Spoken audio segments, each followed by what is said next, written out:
You would think tuning cars for a living would just be constant fun, right? I used to assume that too, but honestly, there's a lot more to it than people expect. So in this video, I'm going to share the parts of the job that genuinely feel as cool as they look and a few realities that might catch you off guard. So what do these four cars have in common? You're probably thinking they're all insanely powerful, multi six figures to build, that most people would just basically kill to be around them, let alone to get paid to be around them. And if you think that all of these cars are cool, I totally agree with you. And I've been lucky enough to have each of these particular cars on my dyno multiple times. And even better than tuning them myself, I've had basically front row seats watching some of the best tuners in the world work their magic on these cars. Got to watch, see, learn, all that good stuff. And I even got paid thousands of dollars in the process. Sounds amazing, right? Probably sounds like something that you would gladly volunteer to do, maybe even pay for the chance to experience it. It surely doesn't sound like work. But here's the catch. After enough time, even something this cool and exciting just starts to feel normal,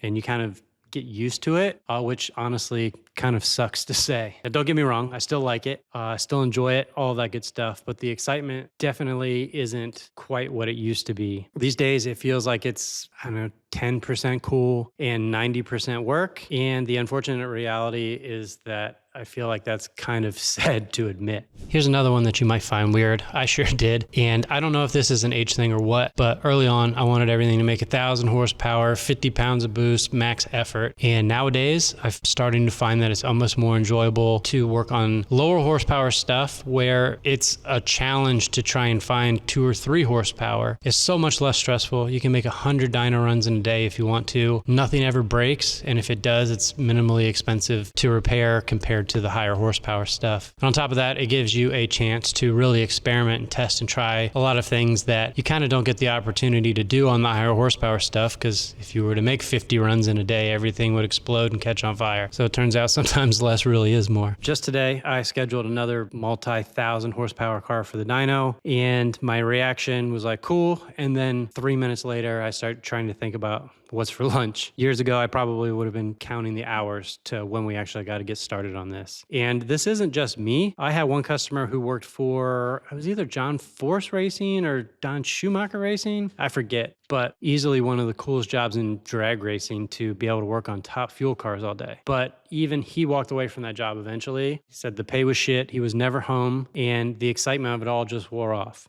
And to him, it just became another job. So here's my point. If you're thinking about turning something that you love, like tuning cars or cars in general, into your full-time job, just understand that eventually the novelty of it is going to wear off. It doesn't mean that you're going to stop liking it altogether, but it won't always feel quite as special or as cool as it once did. And at some point, it just starts to feel like work. But losing the excitement for it is just one piece of it. The bigger surprise for me was this. As your tuning business grows, you'll find that you spend far less time actually doing the thing that you're passionate about. When I started, I figured I'd spend most of my time tuning cars, obviously. But in reality, these days, it seems like tuning is maybe 10% of what I do. The other 90% is answering 1 billion emails, customer service, bookkeeping, taxes, receipts, paperwork, hiring, firing, scheduling, website updates, content creation, marketing, graphic design, editing videos, making videos, learning how to run ads, stuff that I never signed up for or thought I would ever have to do. And most people, when they're just first starting out, they have no idea that they need to learn all of this. And they think that,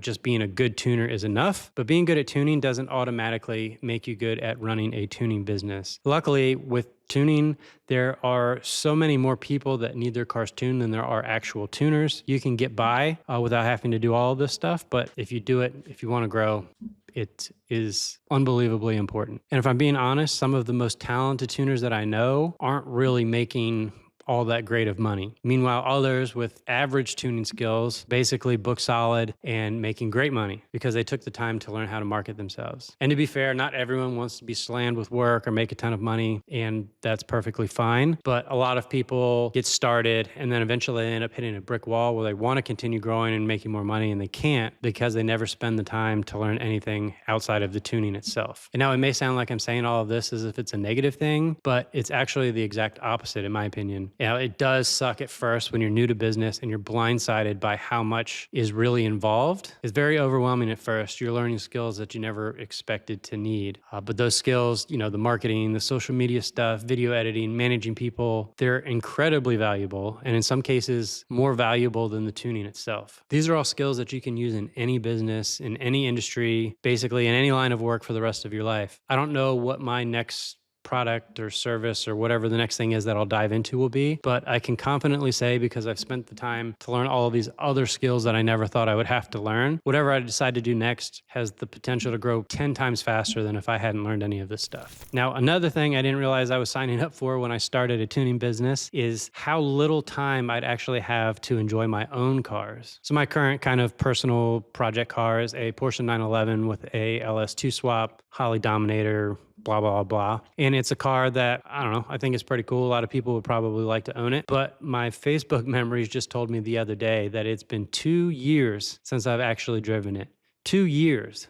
It's hard to even believe. The largest part of that is just being busy, which I'm super thankful for because my businesses are doing well and I have more work-related stuff that I need to keep up with and I can handle. But the other part that people think would never happen to them is after spending all day working on other customers' cars, the last thing that you want to do is go home and work on your own car. And people look at me like I'm crazy when I say that, especially, obviously other car enthusiasts or whatever, but it's true. I feel like most of the professional tuners that I know either don't have a project car for themselves, or if they do, it usually just kind of like mine sits in the corner and gets neglected for long periods of time. Obviously, there's exceptions to this, and there's people that tune cars that go racing every weekend. But when your hobby becomes your job, your own projects tend to kind of sit unfinished. Now, the cool part is there is definitely an upside when it comes to project cars like this. Tuning can pay very well, even if you just do it as a side hustle. So because of tuning, I can afford to own cars that just sit, which I'm grateful for, since obviously I have other cars that I can drive, so I don't need it as a source of transportation. If I wasn't working for myself doing this